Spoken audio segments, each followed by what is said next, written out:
NFL, Aaron Rodgers has an offer from the Steelers on the table, but he's yet to accept. Meanwhile, Atlanta has put out feelers to trade Kirk Cousins. Our Jeremy Fowler said that based on conversations he had during last week's NFL meetings, Cousins is, quote, at the very least on the Steelers' radar. He lost his starting job late in 2024. That was to then rookie Michael Penix Jr. Let's bring in former Steeler, our guy, RC. Top of the morning to you, sir. Hey, RC, how we doing? What's up, man? What's Good. up, bro? How y'all guys doing? I'm gonna be honest, man. I really like the twins on the show with Kendrick because it's like real East Coast with real South. They all was tough guys. Nobody listens to Molly, so it's like everybody's Stephen A on the show. I was really enjoying just sitting back and watching this happen. But RC, really? Like, that's where you went? Nobody listens to Molly? Seriously. No, Thank I you. mean, That ringing endorsement. He did say that on national television. He did say that on national Thanks, television. RC. He did say that. Stephen A was legitimately like asking, he had to ask Marcus, are you just going to ignore Molly? Because they were so fired up about the debate and the argument. I mean, I listened to you. I can't control everybody else. Basketball. I appreciate you. You did me a miss lot of one favors element. this morning. You did miss one element on first take. Not really asking. You know, that's the only thing you got wrong there. But it's okay. It's okay. It's okay. All right. S.A., I'm going to ask you something right now. Are you good with Cousins as a backup plan to Rodgers as a Steelers fan?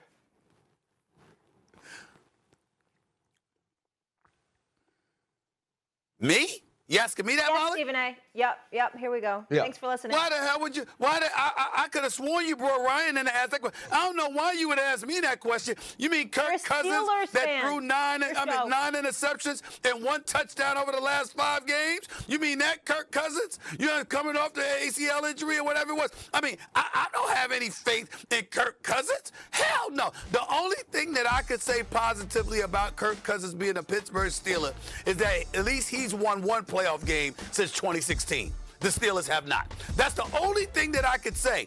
But in terms of his level of production, compared to what we're seeing from other quarterbacks in this league, compared to the quarterbacks that we know exist in the AFC, from Mahomes to Burrow to Lamar Jackson to Josh Allen. Let's not forget C.J. Stroud. Let's not forget Justin Herbert. I mean, Tua Tagovailoa even.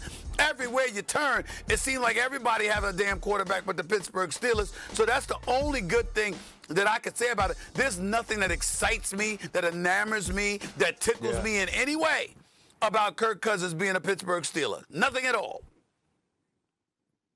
Yeah, the drop-off of what this will say about the Pittsburgh Steelers is almost inexplicable.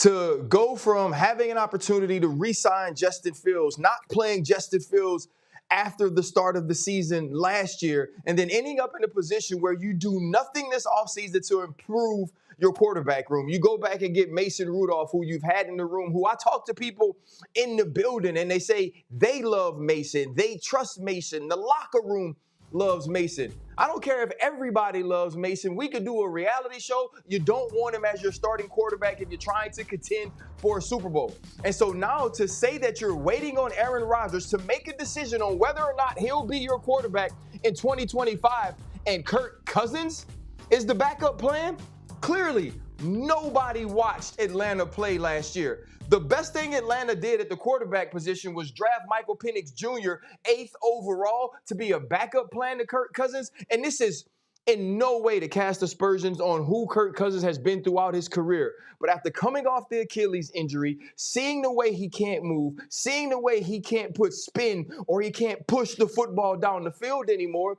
he won't be an upgrade over Mason Rudolph. And so to me, it's Aaron Rodgers or bust for this team.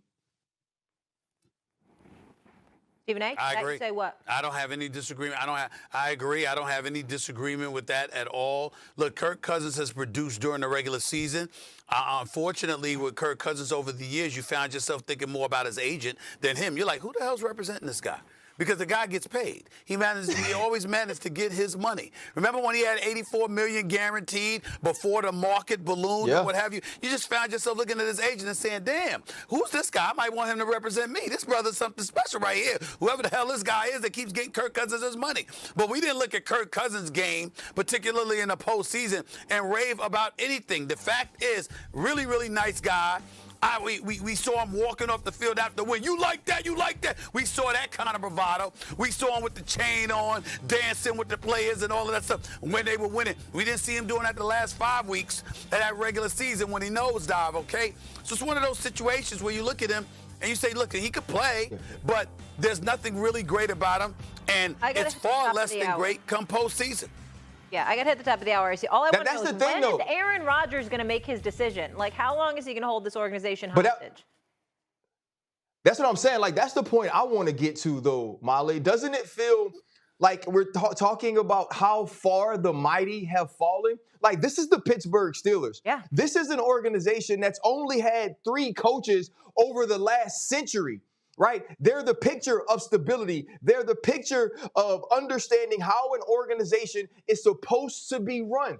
And so to have Aaron Rodgers out here doing podcasts and doing appearances and talking about, no, I won't go to Chicago, or I might be with the team that plays in Chicago, throwing with DK Metcalf. Let's do business as business should be done and find a person to man that quarterback room and find a way to win. Yeah. RC, hold that thought. I appreciate you listening right there. I love Mike Tomlin and what he's done with the Pittsburgh Steelers. Do you think Aaron Rodgers is going to the Steelers? And if he does, do you think it works? I do think that Aaron Rodgers is going to go play for the Steelers. I can't see Omar Khan, Art Rooney, and Mike Tomlin waiting this long or not making any moves to address the quarterback position if they haven't had some sort of indication that he will be there. And this is what I think. I watched him play down the stretch. Aaron Rodgers can still throw the football. Does Arthur Smith have enough around him to make this team a championship contender? Because if they're just 9-8, if they're just 10-7, and they're home in the first round of the playoffs again, it doesn't matter that Aaron Rodgers is there, because they're in the same position year after year, still looking for a franchise quarterback. Sharpe, give Marcus the date that we have our eye on in June. Steelers have a mandatory minicamp June 10th to June 12th. We are May 27th.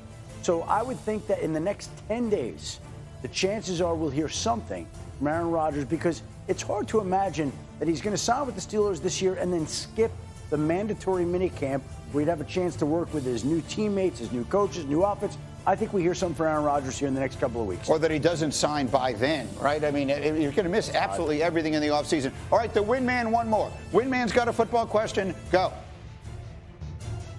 Shefty, how do they give Myles Garrett in Cleveland the biggest contract in the history of defense and then have a 40-year-old or a middle-round rookie quarterback? Make it make sense.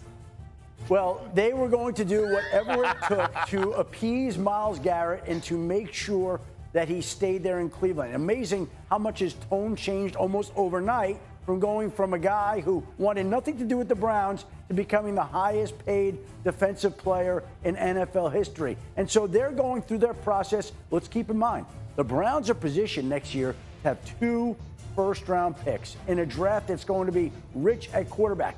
They may have hit this year on Dylan Gabriel or Shedeur Sanders. We don't know yet. But if they didn't, then they'll be set up next year to get another quarterback. So they're well positioned here for the next couple of years. When you have a player like Myles Garrett, who means so much to that team and that city, Windy, it's not ideal, but you got to go pay the guy and make sure he's not going anywhere. If he gets out the door, it sends a bad message to everybody about being there. I will also say Shedeur Sanders is a first-round pick, masquerading as a fifth-round pick. I don't care what anybody says. Big Perk, put a ribbon on all of it.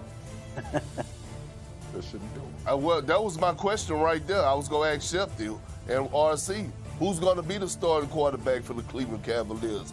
Does Shedeur Sanders have a legit shot at being the starting quarterback? The starting quarterback in the Cleveland Cavaliers, Donovan Mitchell. Donovan Mitchell. He is the starting quarterback in the Cleveland Cavaliers. Cleveland Browns. Hey, my bad. Shedeur is the starter. Hey, you do a lot of basketball, Perk. That's all right. First of all, with the money Myles Garrett got, that can make Cleveland look like Maui. Believe that, and you'll stay for no matter what the